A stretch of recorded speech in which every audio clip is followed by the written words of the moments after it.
सरस्वती रवि शुक्र बृहस्पति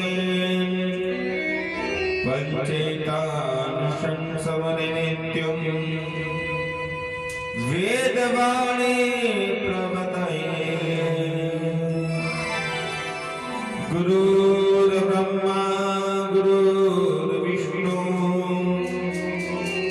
गुरुर्देवो महेश्वरा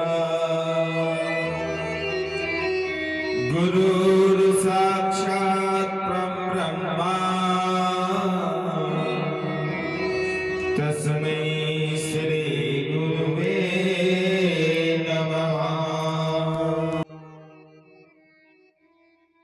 गजाननं भूतगणाधिसेवितं कफेक्तजम्बूफलचारुभक्षणम् उमासुतं शोकविनाशकारिकं नमामि विघ्नेश्वरपादपङ्कजम्। नीलाम्बुजश्यामलकोमलाङ्गं सीतासमारोपितवामभागम् पाणो महासायकचारुचापम् नमामि रामं रघुवंशनाथम्। मनोजवं मारुततुल्यवेगं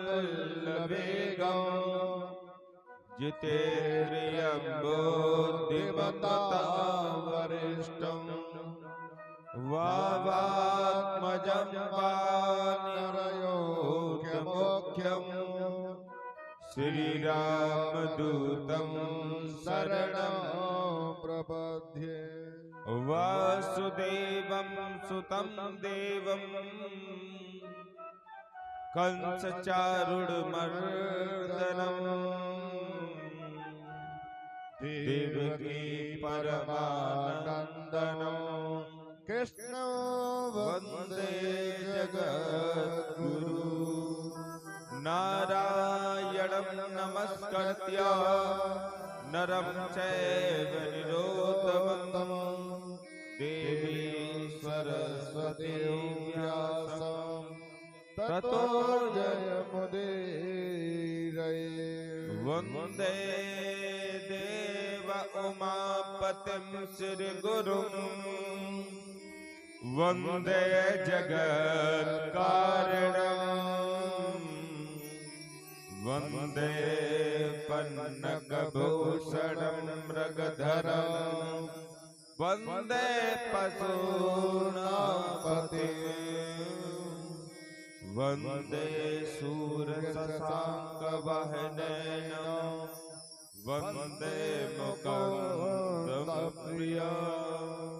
वन्दे भक्तजनं श्रियं च वरदं वन्दे शिवशङ्करम्। बोलिए सद्गुरुदेव भगवान की जय हो। सुखदेव भगवान की जय हो। भागवत महापुराण की जय हो। श्री चैन बिहारी भगवान की जय हो। मार्ग भगवान की जय हो। मार्ग संपदाओं की जय हो। जय जय श्री राधे जय जय श्री राधे जय जय श्री राधे। आइए कथा में प्रवेश करते हैं। उससे पहले भगवान का कीर्तन और उसके बाद में कथा। बोलिए राधा कृष्ण भगवान की जय हो। श्री राधे गोपाल भज मन से राधे। श्री राधे गोपाल भज मन श्री राधे। श्री राधे गोपाल भज मन श्री राधे। श्री राधे गोपाल भज मन श्री राधे।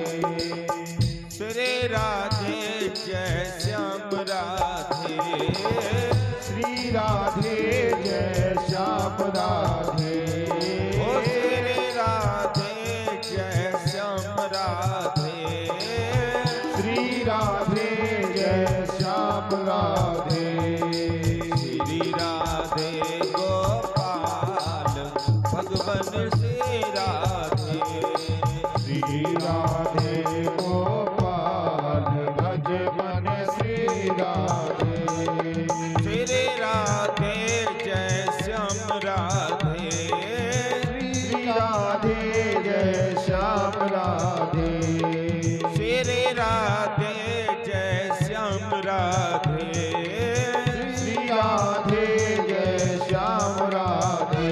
बोलो श्री राधे गोपाल भज मन से राधे।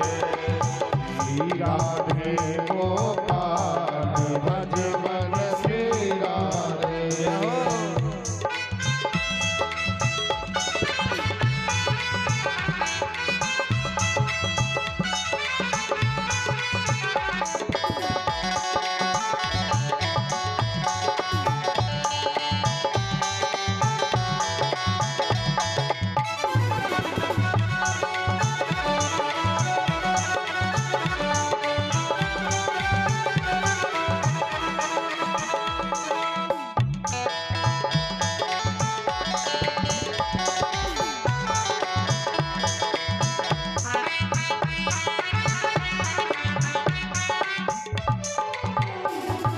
मोर मुकुट पीतांबर सोहे। मोर मुकुट पीतांबर सोहे। मोर मुकुट पीतांबर सोहे। मोर मुकुट पीतांबर सोहे। गल बैजंती माल भज मन से राधे। बोलो श्री राधे गोपाल भज मन श्री राधे। श्री राधे जय श्याम राधे। ओ श्री राधे जय श्याम राधे। ओ श्री राधे जय श्याम राधे। श्री राधे जय श्याम राधे। बोलिए श्री राधे गोपाल भज मन से राधे। श्री राधे गोपाल भज मन श्री राधे।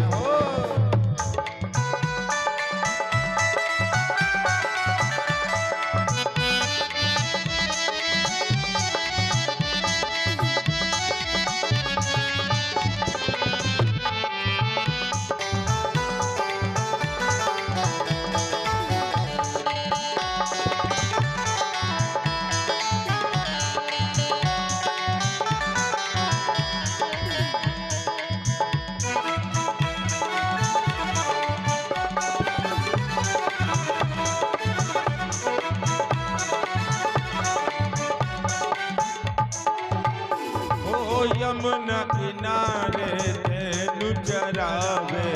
यमुना किनारे धेनु चरावे। यमुना किनारे धेनु चरावे। यमुना किनारे धेनु चरावे। धेनु चरावे। धेनु चरावे। धेनु चरावे धेनु चरावे। संग मिलिए ग्वाल बात भज मन से राधे। बोलो श्री राधे गोपाल भज मन श्री राधे। ओ श्री राधे जय श्याम राधे। श्री राधे जय श्याम राधे। ओ श्री राधे जय श्याम राधे। श्री राधे जय श्याम राधे। बोलो श्री राधे गोपाल भज मन से राधे। ओ श्री राधे गोपाल भज मन श्री राधे। श्री राधे गोपाल भज मन से राधे। श्री राधे गोपाल भज मन श्री राधे। भज मन से राधे। भज मन श्री राधे। ओ भज मन से ओ राधे। मेरे श्याम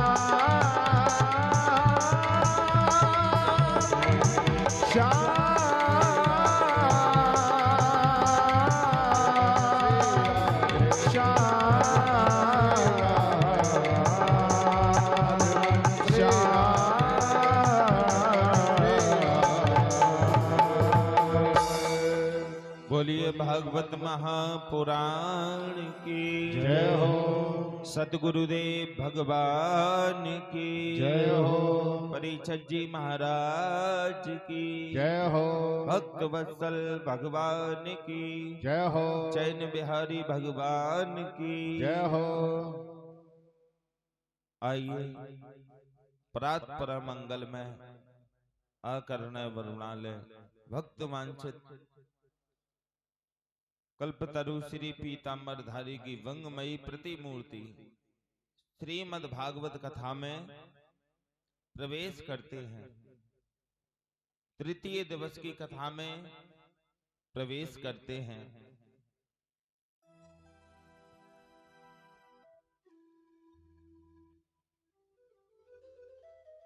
सोनकादि 88,000 ऋषि श्री सूत जी महाराज जी से कथा को श्रवण कर रहे हैं। सूत जी महाराज बताते हैं समग्र ऋषि के पुत्र ने श्रृंग ऋषि द्वारा राजा परीक्षित जी को 7 दिन का श्राप मिला। गौरमुख नाम के शिष्य ने आकर राजा को सारा विधान सुनाया है। समिक ऋषि जी ने गौरमुख नाम के पुत्र शिष्य को भेजा है कि राजा परीक्षित जी जाके कह दो कि मेरे नादान पुत्र ने राजन को श्राप दे दिया है, अपनी मृत्यु का कोई ना कोई साधन, कोई ना कोई उपाय निकालें।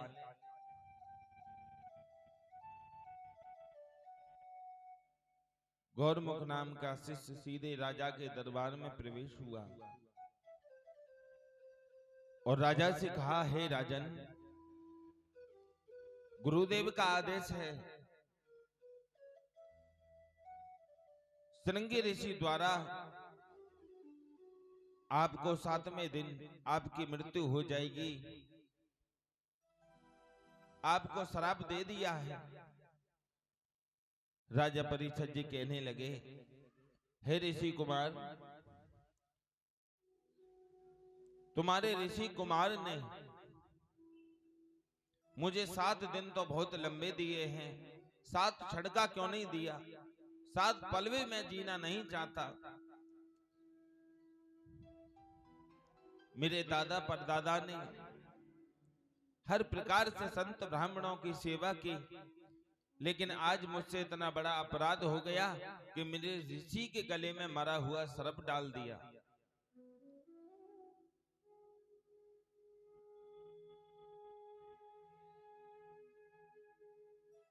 आज राजा परीक्षित जी ने, महाराज ने मंत्री को सूचना दी और अपने ज्येष्ठ पुत्र को जन्मेजय को राजगद्दी पे बैठाया है और अभिषेक करवाया है और पूरी तैयारियां करा दी और रानी से कहा हस्तिनापुर में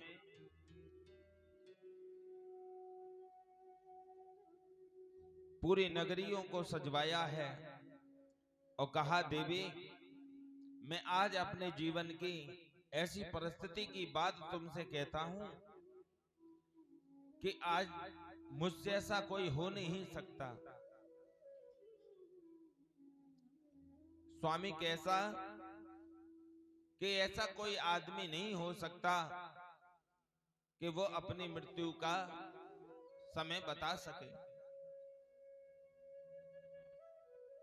ऐसा कोई नहीं हो सकता। मैं सबसे पहला मनुष्य हूं। मैं अपने विश्वास के साथ कह सकता हूं कि 7 दिन से पहले मुझे मृत्यु आ नहीं सकती। 7 दिन तक मुझे कोई मानने वाला नहीं है। आज राजा परीक्षित जी ने अपना सर्वत्र राजपाट को छोड़कर अपने पुत्र को राजगद्दी देकर वापस चले हैं और सर्वत्र छोड़कर आ गए हैं।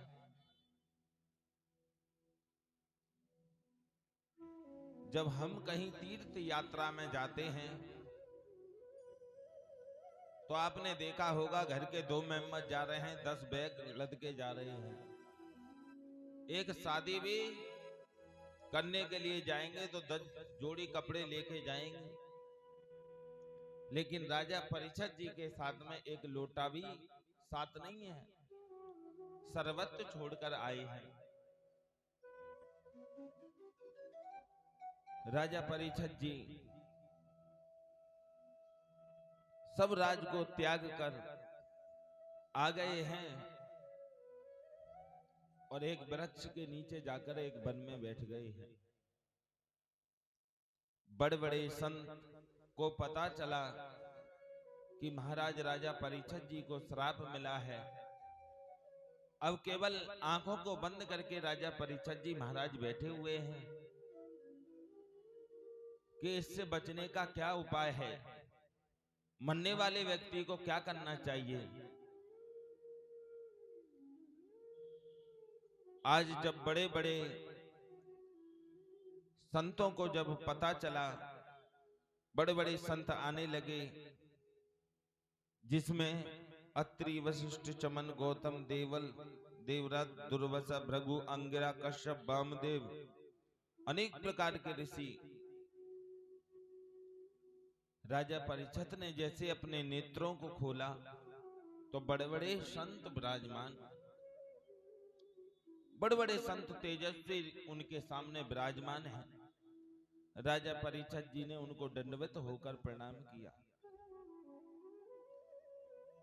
ऋषियों ने कहा, हे राजन, हमें पता चला है कि आपको 7 दिन की मृत्यु का श्राप मिला है श्रृंगी ऋषि द्वारा। राजा परीक्षित हाथ जोड़ के कहने लगे, महाराज, मुझे 7 दिन का श्राप नहीं वरदान मिला है। अगर मुझे 7 दिन का श्राप नहीं मिलता तो इतने बड़े बड़े ऋषि आज मेरे पास नहीं होते। आप जैसे ऋषि मेरे पास बैठे हैं तो कोई ना कोई अवसर उपाय अवश्य जानते होंगे। राजा परीक्षित जी की महासभा में कौन कौन विराजमान है? ब्रह्मा के पुत्र हैं वशिष्ठ मुनि बैठे हुए हैं। वशिष्ठ मुनि के जो पुत्र हैं शक्ति, वो भी उस सभा में बैठे हुए हैं। शक्ति के पुत्र हैं पाराशर मुनि, वो भी उस सभा में मौजूद हैं। पाराशर जी महाराज के जो पुत्र हैं वेद व्यास जी, वो भी उस सभा में बैठे हुए हैं। आपको जरा स्पष्ट करा दूं, जो वशिष्ठ जी मुनि हैं, जो सुखदेव के परबाबा लगते हैं, पाराशर जी मुनि सुखदेव जी के बाबा लगते हैं। व्यास जी सुखदेव के पिताजी हैं। मार्कंडे ऋषि बैठे हुए हैं। मार्कंडे ऋषि के ऐसे इनके जीवन का है, हजारों इंद्र इनके सामने बदल चुके हैं। इतनी लंबी आयु वाले संतों का आज राजा परीक्षित जी को दर्शन प्राप्त हुआ है। लेकिन 7 दिन में राजा परीक्षित को मोक्ष की प्राप्ति कैसे हो? राजा परीक्षित ने कहा, महाराज, हे गुरुजनों, मैं इस व्यर्थ की बातों में अपना समय बर्बाद करना नहीं चाहता। इन संसार की बातों में मेरा एक एक क्षण भी एक क्षण भी बर्बाद करना नहीं चाहता, लेकिन कोई ना कोई आप उपचार करके मुझे बताइए। आप तो ज्ञानी हो, सर्वश्रेष्ठ मान हो, अंधकार को दूर करने वाले हो अपने ज्ञान से, आप तो कोई ना कोई उपाय जानते होंगे। कोई कहता है अगर दुर्गा सप्तशती का भी पाठ किया जाए उसको भी समय चाहिए, महामृत्युंजय का भी अगर मैं अनुष्ठान कराऊं उसके लिए भी समय चाहिए। लेकिन क्या हुआ, उसी समय परम पूज्य सुखदेव जी की समाधि खुल गई, समाधि टूट गई।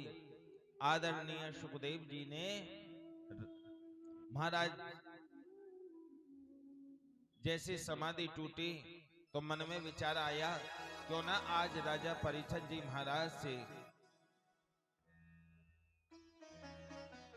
राजा परीक्षित से मिलना हो जाए।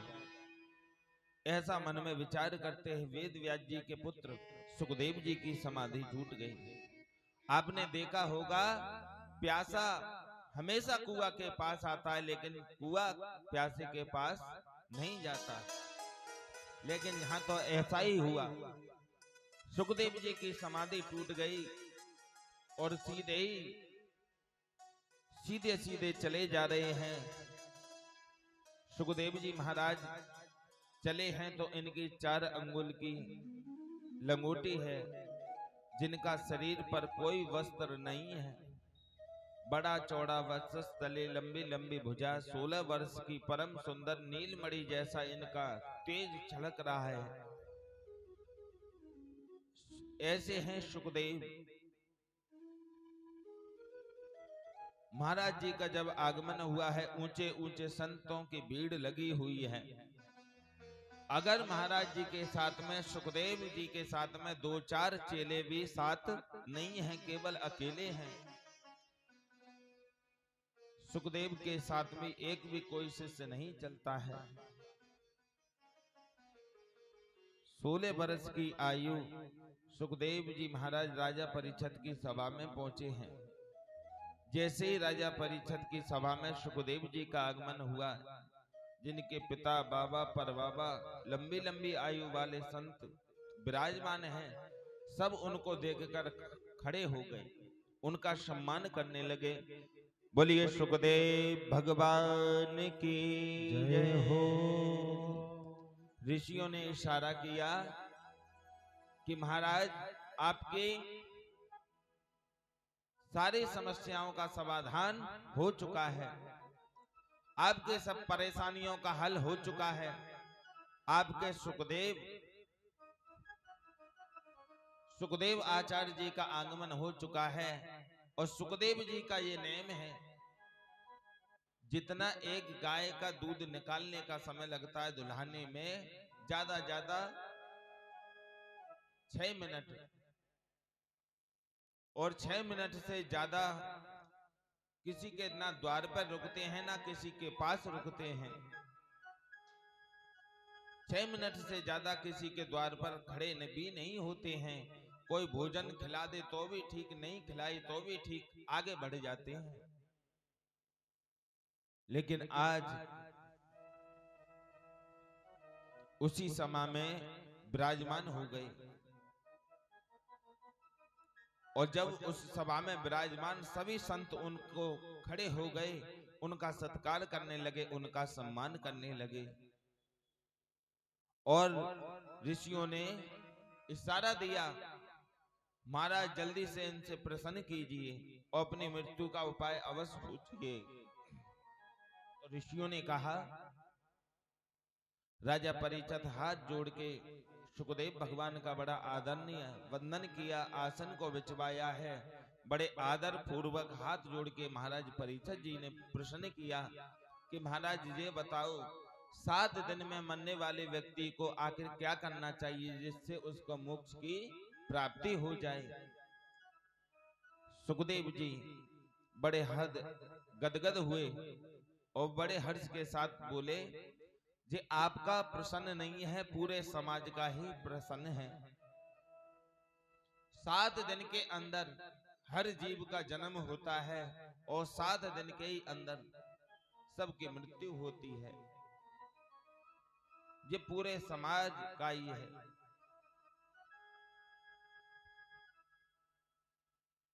लेकिन उस समय सतयुग में श्री राम भी इस पृथ्वी पर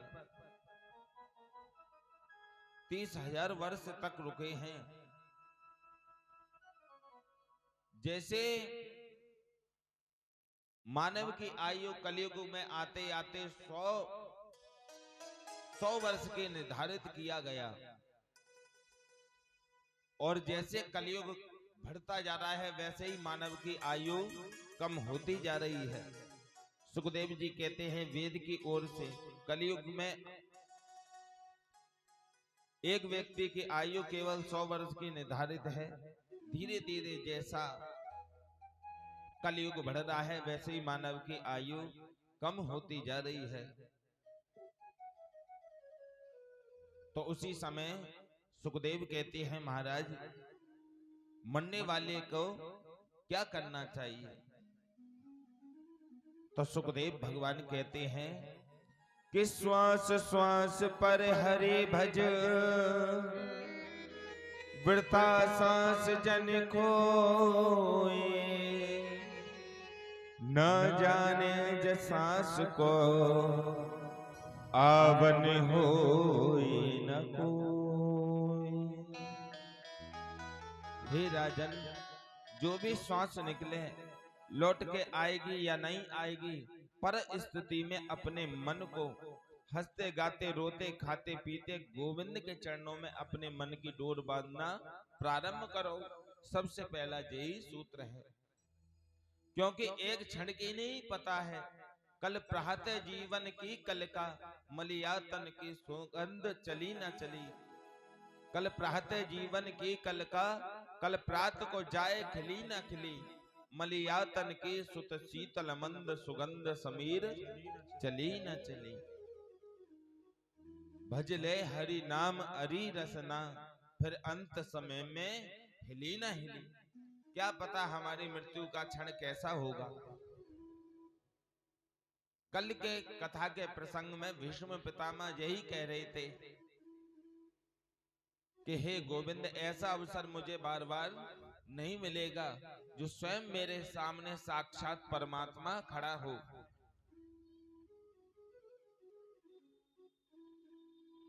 सुखदेव कहते हैं राजन परीक्षित, अपने मन को अपने मन की डोर परमात्मा की चरणों की डोर से बांधने का प्रयास करो कि क्या भरोसा है इस जिंदगी का, हो क्या भरोसा है इस जिंदगी का।